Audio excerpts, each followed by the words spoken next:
Hello everyone, कैसे हैं आप सब। आई होप आप लोग अच्छे होंगे और आप लोगों का स्टडी अच्छी तरीके से चल रहा होगा। तो गाइस, आज हम लोग पैरामेडिकल और बीएससी नर्सिंग का एक महत्वपूर्ण इंपॉर्टेंट चैप्टर का एमसीक्यू करने वाले हैं, जिसका नाम है ह्यूमन हेल्थ एंड डिजीज। बहुत ही अच्छा क्वेश्चन है। यहाँ से बहुत सारे क्वेश्चन पूछे जाते हैं। आप लोगों से एक छोटी सी रिक्वेस्ट है, अगर आप हमारे चैनल पर नए आए हैं या पहली बार आए हैं तो चैनल को कर लीजिए सब्सक्राइब। तो चलिए करते हैं आज के सेशन का स्टार्ट। तो ये रहा आपके सामने पहला क्वेश्चन क्या पूछा जा रहा है। सभी को स्टूडेंट जो है ना पढ़ना है, फिर राइट आंसर देना है। और जो है जिस क्वेश्चन का आंसर आपको पता है वो आप कमेंट में लास्ट में ज़रूर लिखिएगा, ठीक है। चलिए करते हैं आज के सेशन का स्टार्ट। तो ये रहा आपके सामने पहला क्वेश्चन। क्या पूछा जा रहा है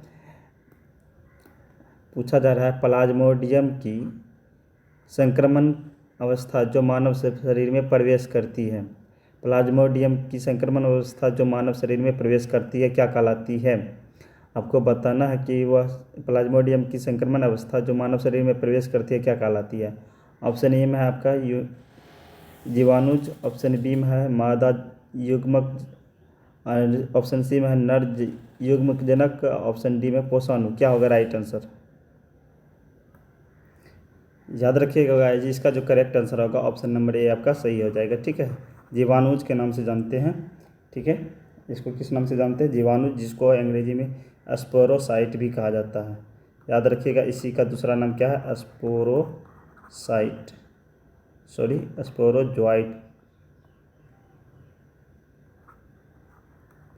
ठीक है। याद रखिएगा। चलिए बढ़ते हैं अगले प्रश्न की तरफ। ये रहा आपके सामने दूसरा क्वेश्चन क्या पूछा जा रहा है आप लोगों से। दूसरा क्वेश्चन है एडिनोसिन डीएमिनेज की कमी से क्या होता है। एडिनोसिन डीएमिनेज की कमी से क्या होता है। ऑप्शन ए में है आपका पार्किंस रोग, ऑप्शन बी में है पाचन विकार, ऑप्शन सी में एडिसन रोग, ऑप्शन डी में है प्रतिरक्षा तंत्र कार्यहीन होना। क्या होगा राइट आंसर। सभी स्टूडेंट जो है राइट आंसर देने की कोशिश करेंगे। एडिनोसिन डीएमिनेज की कमी से क्या होता है। तो याद रखिएगा, इसका जो करेक्ट आंसर हो जाएगा ऑप्शन नंबर डी होगा, ठीक है। क्या होता है, प्रतिरक्षा तंत्र कार्यहीन हो जाते हैं, इसमें ऑप्शन नंबर डी जो इसका करेक्ट आंसर होगा।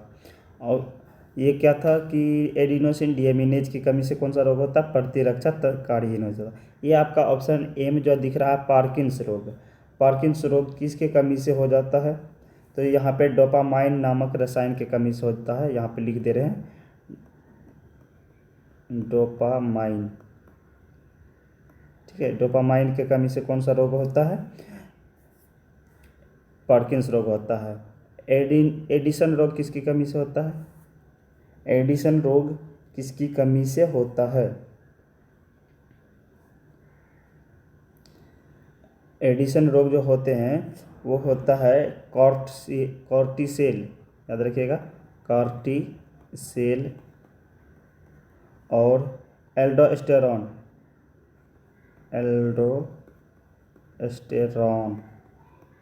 ठीक है। एल्डोस्टेरॉन के कारण जो है कौन सा रोग होता है, एडिसन रोग होता है, ठीक है। याद रखिएगा, ऑप्शन नंबर डी जो इसका करेक्ट आंसर हो जाएगा। डीएमिनेज की कमी से कौन सा रोग होता है, प्रतिरक्षा कार्यहीन हो जाते हैं, ठीक है। चलिए बढ़ते अगले प्रश्न की तरफ। ये रहा आपके सामने दूसरा क्वेश्चन। क्या पूछा जा रहा है, क्वेश्चन है निम्न रोगों को उनके रोगाणुओं के साथ मिलान कीजिए। क्या करना है, निम्न रोगों को उनके रोगाणुओं के साथ क्या करना है, मिलान करना है। ऑप्शन ए में है टाइफाइड, और ऑप्शन बी में है निमोनिया, ऑप्शन सी में है फाइलेरियासिस, ऑप्शन डी में है मलेरिया। क्या होगा राइट आंसर। उसके जो रोग दिए गए हैं उनके जो रोगाणु हैं उनके साथ मिलान करना है। क्या होगा राइट आंसर। देखिए ऑप्शन ए में है आपका टाइफाइड, ठीक है। टाइफाइड जो होता है किसके कारण होता है, हम सभी को पता है, जो होता है साल्मोनेला के कारण, ठीक है। ए जो किसके साथ जाएगा, 3 के साथ जाएगा, ठीक है। उसके बाद निमोनिया किसके कारण होता है, आप सभी को पता है, हीमोफिलिस के कारण होता है, यानी कि ये जाएगा 4 नंबर में, ठीक है। उसके बाद है आपका फाइलेरियासिस, ये किसके कारण होता है, सबको पता है, ये होता है फाइलेरियासिस जो होता है वो वुचेरिया के कारण होता है, यानी ये जाएगा 1 नंबर में। और ऑप्शन डी में है मलेरिया। मलेरिया हम सभी को पता है यह किसके कारण होता है, प्लाज्मोडियम के कारण होता है। तो ये जाएगा आपका 2 नंबर में। ठीक है, ये रहा इसका आंसर। ठीक, याद रखिएगा। तो चलिए बढ़ते अगले प्रश्न की तरफ। समझ में आ गया होगा, ये इसको आप सीधा सीधा लिख लीजिएगा। चलिए अगला क्वेश्चन क्या है। अगला क्वेश्चन है अस्मेक जो है, अस्मेक नामक ड्रग पोस्ता पौधे के किस भाग से प्राप्त किया जाता है। अस्मेक नामक ड्रग जो होते हैं पोस्ता पौधे के किस भाग से प्राप्त होता है, जड़ से, लेटेक्स से, फूलों से, पत्तियों से। क्या होगा राइट आंसर। इसका जो राइट आंसर सभी को स्टूडेंट को पता होगा, अस्मेक नामक ड्रग्स जो होते हैं पोस्ता पौधे के किस भाग से प्राप्त होते हैं, वो लेटेक्स से प्राप्त होते हैं। ठीक है, और पोस्ता पौधे का दूसरा नाम क्या है, अगर पूछें पोस्ता पौधे का दूसरा नाम किस नाम से जाना जाता है, पेपावर सेमनीफेरम। ठीक है, पेपावर सेमनीफेरम के नाम से जाना जाता है पोस्ता पौधे को। ये भी ऑप्शन में दे सकते हैं आपको। और ये जो है ना किस में इस्तेमाल किया जाता है, अस्मेक का इस्तेमाल किस में किया जाता है, तो हीरोइन नामक ड्रग्स को प्राप्त करने में किया जाता है। ठीक है, ड्रग्स बनाने में किसका इस्तेमाल किया जाता है, लेटेक्स यानी अस्मेक का प्राप्त किया जाता है, का इस्तेमाल किया जाता है। ठीक है, याद रखिएगा। चलिए बढ़ते अगले प्रश्न की तरफ। अगला प्रश्न क्या है, अगला प्रश्न है निम्नलिखित में से कौन सा स्वर प्रतिरक्षा रोग नहीं है। आपको बताना है कौन सा जो है स्वर प्रतिरक्षा रोग निम्नलिखित में नहीं है। ऑप्शन ए में है अल्जाइमर रोग, ऑप्शन बी में है आपका रूमेटी संधिशोथ, ऑप्शन सी में है सीरियसिस, ऑप्शन डी में है आपका विटिलिगो। क्या होगा राइट आंसर, कौन सा रोग ऐसा है जो प्रतिरक्षा रोग नहीं है, इसका राइट आंसर आपको देना है। क्या होगा राइट आंसर, तो याद रखिएगा इसका जो करेक्ट आंसर हो जाएगा वो होगा आपका अल्जाइमर रोग। ठीक है, ऑप्शन नंबर ए जो इसका करेक्ट आंसर हो जाएगा। ठीक, और ऑप्शन बी में जो है आपका रूमेटी संधिशोथ, ये क्या होते हैं, यह अस्थि से संबंधित रोग है। ठीक है, जो इसमें अस्थि में जो क्या होता है, पेन होने लगता है, पेन यानी कि दर्द होता है जॉइंट में, अस्थि के जॉइंट में जो है ना, जोड़ जो होते हैं जिसको अंग्रेजी में जॉइंट कहते हैं, उसमें जो है दर्द होने लगता है, तो रोमेटी संधिशोथ कहलाता है। ठीक है, सीरियसिस रोग क्या है, सीरियसिस रोग जो है किससे संबंधित है, ये लीवर से संबंधित है। याद रखिएगा किससे संबंधित है, लीवर से। लीवर जब आपका डैमेज हो जाता है तो क्या कहलाता है, सीरियसिस रोग कहलाता है। ऑप्शन डी में है आपका विटिलिगो, ये किससे संबंधित है, ये हमारे स्किन से, स्किन यानी त्वचा से संबंधित रोग है। तो इसका करेक्ट आंसर क्या होगा, अल्जाइमर रोग। अल्जाइमर रोग क्या होता है, इसमें आपका ना याददाश्त जो होते हैं,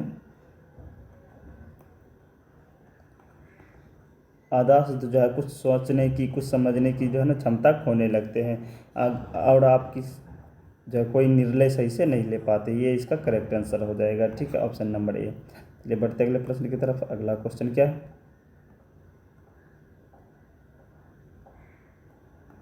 अगला प्रश्न है आपका किस रोग में मच्छर द्वारा संचारित रोगाणुओं के कारण लसिका वाहिनियों में चिरकालिक शोथ उत्पन्न हो जाती है। बहुत ही अच्छा क्वेश्चन है, किस मच्छर के द्वारा जो है संचारित रोगाणुओं के कारण लसिका वाहिनियों में चिरकालिक शोथ उत्पन्न हो जाते हैं। क्या होगा राइट आंसर, रिंगवर्म रोग, स्केरियासिस रोग, एलिफेंटियासिस रोग, एमीबियासिस रोग। अगर ऑप्शन समझ में आ गया, सॉरी क्वेश्चन समझ में आ गया होगा तो राइट आंसर दें। क्या कह रहा है, किस रोग में मच्छर द्वारा संचारित रोगाणुओं का कारण लसिका वाहिनियों में चिरकालिक रोग शोथ उत्पन्न हो जाते हैं। तो याद रखिएगा इसका जो करेक्ट आंसर हो जाएगा ऑप्शन नंबर सी, इसका करेक्ट होगा एलिफेंटियासिस। ठीक है, कौन सा रोग हो जाएगा, एलिफेंटियासिस रोग उत्पन्न हो जाते हैं। और ऑप्शन ए में है आपका रिंगवर्म रोग ना। अच्छा, एलिफेंटिस रोग को और किस नाम से जानते हैं, याद रखिएगा इसको फाइलेरिया के नाम से जानते हैं। हम लोग क्या कहते हैं, फाइलेरिया। यह किसके कारण होता है, हम लोगों को सबको पता है, यह प्रोटोजोआ से होता है। ऑप्शन ए में है रिंग वर्म। रिंग वर्म किसके कारण से होता है? ये कवक के कारण से होने वाला रोग है, ठीक है, याद रखिएगा। और ऑप्शन ए बी में है आपका एस्केरियासिस। आप सभी को पता होगा एस्केरिस से होता है एस्केरियासिस। एस्केरिस से क्या होता है? एस्केरियासिस। एस्केरियासिस एस्केरिस क्या है? एक जंतु है, आप सबको पता होगा इसके बारे में। ऑप्शन डी में आपका अमेबियासिस, या किससे होने वाला है? अमीबा से होने वाला है। चलिए बढ़ते अगले प्रश्न की तरफ। अगला प्रश्न क्या है?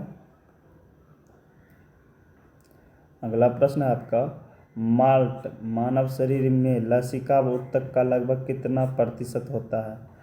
माल्ट मानव शरीर में लसिका ऊतक का लगभग कितना प्रतिशत होता है?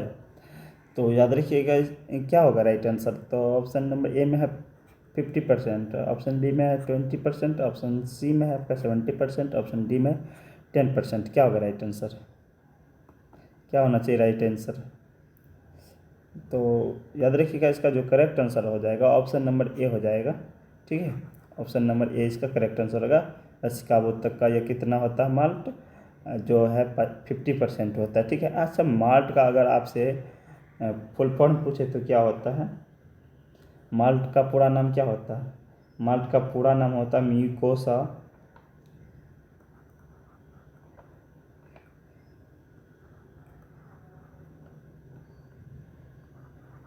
म्यूकोसा एसोसिएटेड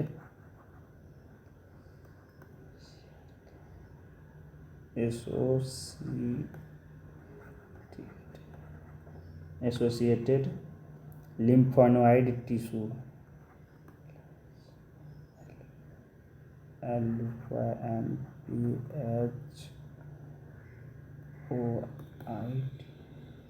लिम्फोनॉइड टिश्यू, ठीक है। म्यूकोसा का फुल फॉर्म क्या होता है? माल्ट का फुल फॉर्म क्या होता है? म्यूकोसा एसोसिएटेड लिम्फोनॉइड टिश्यू, ठीक है। यह हमारे शरीर में लसिका ऊतक का 50% होता है। बहुत ही इंपॉर्टेंट क्वेश्चन है। चलिए बढ़ते अगले प्रश्न की तरफ। अगला प्रश्न क्या है? अगला प्रश्न है आपका कि रोगी का निम्नलिखित में से कौन सा समूह जीवाणुओं द्वारा संक्रमित होता है? यानी रोगी है कोई, वो जो है ना किसके द्वारा, रोगाणुओं के द्वारा, कौन सा समूह जो है जीवाणुओं के द्वारा संक्रमित होगा, ठीक है। कोई रोगी है, ठीक है।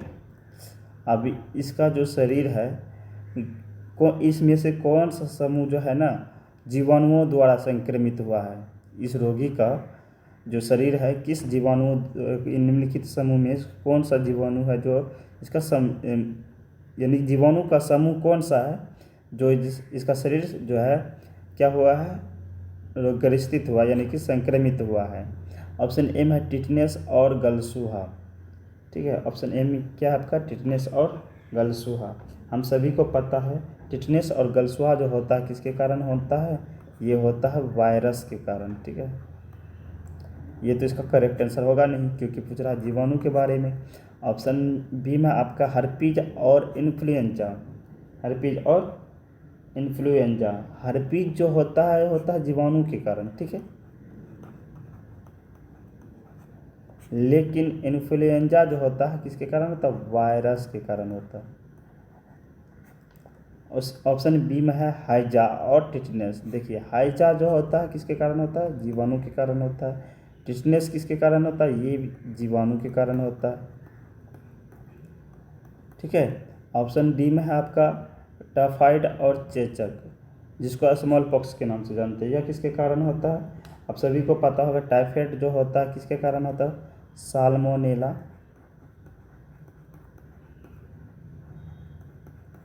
टाइफी के कारण होता है। साल्मोनेला टाइफी नामक एक जीवाणु होता है, उसके कारण होता है, यानी कि ये जीवाणु के कारण होते हैं। और चेचक जो है आपका ये किसके कारण होता है? वॉरेला नामक जो होता है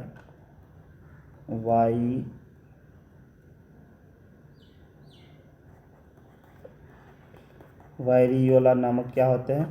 वायरस होता है, उसके कारण होता है ये रोग, ठीक है। तो इसका करेक्ट आंसर क्या हो जाएगा? ऑप्शन नंबर सी हो जाएगा, ठीक है। ऑप्शन नंबर सी जो इसका करेक्ट आंसर होगा, ठीक है। चलिए बढ़ते हैं अगले प्रश्न की तरफ। अगला क्वेश्चन क्या पूछा जा रहा है आप लोगों से। अगला क्वेश्चन है, निम्नलिखित में से कौन सा रोग प्रोटोजोआ के कारण होता है। निम्नलिखित में ऐसा रोग का नाम बताना आपको जो प्रोटोजोआ के कारण होता है। क्या होगा राइट आंसर, प्रोटोजोआ के कारण। अभी इस सब के बारे में बताए थे, इन्फ्लुएंजा के बारे में। क्या होगा राइट आंसर, कौन सा रोग जो है प्रोटोजोआ के कारण होता है। ऑप्शन ए में है आपका इन्फ्लुएंजा, ऑप्शन बी में है बेबियोसिस, ऑप्शन सी में है ब्लास्टोमाइकोसिस, ऑप्शन डी में है आपका सिफिलिस। क्या होगा राइट आंसर, तो याद रखिएगा इसका जो करेक्ट आंसर होगा वो हो जाएगा आपका बेबियोसिस। ऑप्शन नंबर बी जो इसका करेक्ट आंसर होगा। ठीक है, ये किसके कारण होता है, प्रोटोजोआ के कारण होने वाला रोग है। ऑप्शन ए में है आपका इन्फ्लुएंजा, ये किससे होने वाला रोग है, ये होता है वायरस के कारण। ठीक है, याद रखिएगा ये किसके कारण होता है, वायरस के। ऑप्शन सी में आपका ब्लास्टोमाइकोसिस या किसके कारण होता है, ये होता है कवक के कारण। याद रखिएगा ये किसके कारण होने वाला रोग है, कवक के कारण होने वाला रोग है। सिफिलिस किसके कारण होता है, जीवाणु के कारण।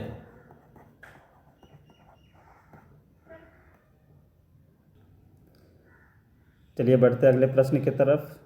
तो ये रहा आपके सामने अगला प्रश्न। अगला प्रश्न पूछा जा रहा है, निम्नलिखित में से कौन सा घटक पर जो है प्रतिरक्षा ग्लोबुलिन मानव दूध में जो है सबसे अधिक प्रतिशत में होता है। क्वेश्चन क्या है, निम्नलिखित में से कौन सा घटक प्रतिरक्षा ग्लोबुलिन मानव दूध में सबसे अधिक प्रतिशत में होता है। क्या होगा right answer, IgM, IgA, IgG या IgT। तो याद रखिएगा इसका जो करेक्ट आंसर होगा ऑप्शन नंबर जो है बी होगा। ठीक है, IgA जो है ना मानव दूध में सबसे ज़्यादा मात्रा में ये प्रतिरक्षा पाए जाते हैं। हेलो फ्रेंड्स, ये थे हमारे आज के लास्ट प्रश्न। आई होप आप लोग को क्लास अच्छा लगा होगा। अगर वीडियो अच्छा लगा हो तो वीडियो को लाइक शेयर और जो है अपने दोस्तों के साथ शेयर ज़रूर कीजिएगा। चलिए मिलते हैं अगले सेशन में, तब तक के लिए बाय बाय, टेक केयर।